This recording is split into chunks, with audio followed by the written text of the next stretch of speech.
The guest is Mr. RPatton, and the topic is the Freedom Ride, and of course Mr. Patton is a Freedom Ride participant.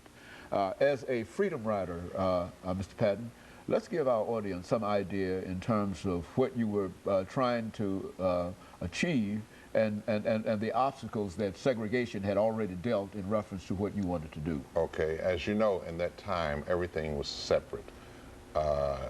For example, if you're a Nashvilleian, you know that when you went downtown to shop, you had separate restrooms, separate water fountains. You could not eat in the facilities that they had in the 5 and dime stores.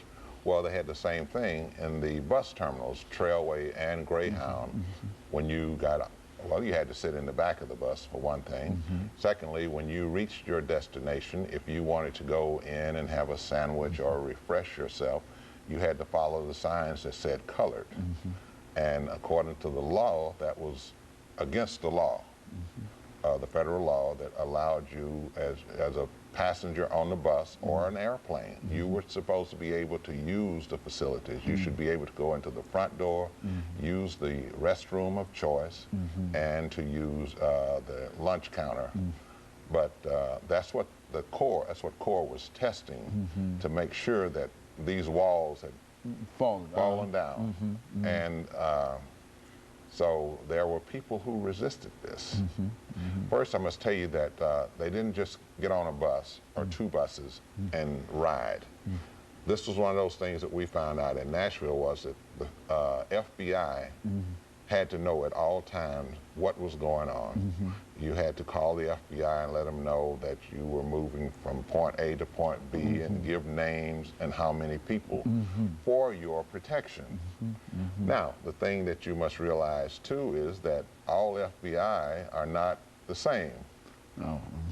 So as you get deeper and deeper into the South, that FBI might be a Ku Klux Klan person, or he might know somebody, or his feelings might be he might be a staunch segregationist. And so when we told the FBI, when Nashville got into the Freedom Ride, as I stated earlier, Jim Farmer asked Diane Nash not to send anyone else. Let's stop it right here. It's too dangerous. She said to him that if you let the bully know that he has bullied you and scared you into stopping, we'll never get anywhere. So Nashville is going to continue this Freedom Ride. So one of the problems that we had as students was trying to raise the money. And so we went to SCLC to raise money to send 10 people on the Freedom Ride, to continue that Freedom Ride. We met at First Baptist, and I don't know how many hours we talked back and forth about why we should go. Of course, the adults said it was too dangerous. You've seen what happened in Anderson and Birmingham. Why do you want to do this? Well, finally they gave in and wrote us a check. We needed $900 for 10 students. The check needed 2 signatures. They only had 1 person there to sign the check.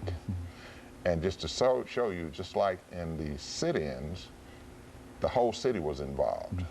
Although there were students actually doing the sit-in portion. They had a great support. They had a great support team.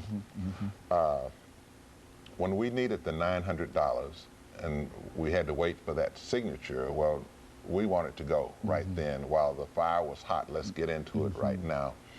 We went to a policy person, a numbers man, and told him our situation, that we needed another signature.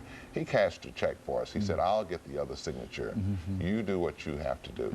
And so on that Tuesday, we sent, the 16th, we sent our first 10 people on the Freedom Ride. And they from Nashville to Birmingham.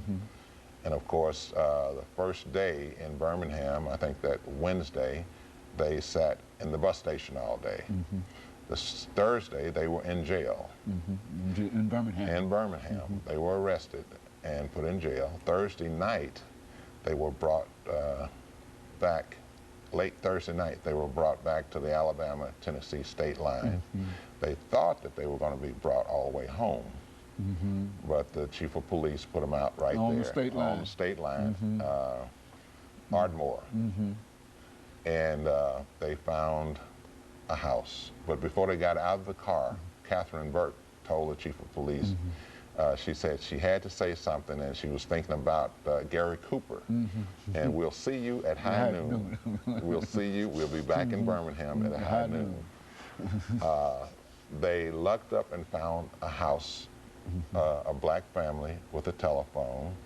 The man of the house didn't want to let them in, but Catherine said, if you talk loud enough so that the woman of the house can hear you, you're sure to get in. And so they did, and she told her husband to go and to several stores, not just one, but to several stores, and get some food for them, breakfast food.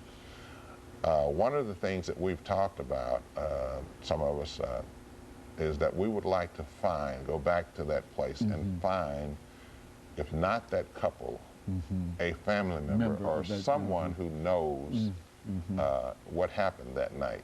That's one of our projects. We're going to do that, trying to do it before June of this year, to go back and find somebody that knows something about what happened that night. That's a very important night in history. Now, that same night, Leo Lillard, I was in the office. Our office was on Jefferson Street between 18th and 21st. Leo Lillard and I were in the office. We got the call from Bill Harbor where they were, and of course we didn't have interstates.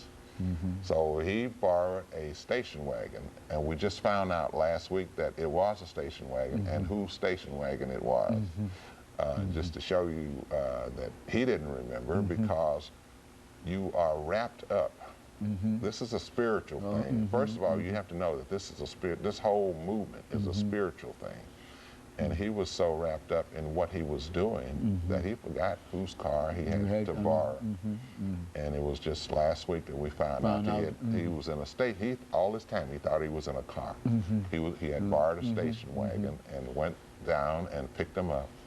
Took all the back roads. I think we said he went down through Shelbyville and that way, and then took the back roads back into Birmingham. And so high noon, Friday morning, they were back in Birmingham. They were at the bus station. Very good. And of course, let us make preparations for this second commercial break here, Mr. Patton, and after we'll come back and give you an opportunity to continue this discussion. And of course, we'll be back with our audience following this very, very short commercial break.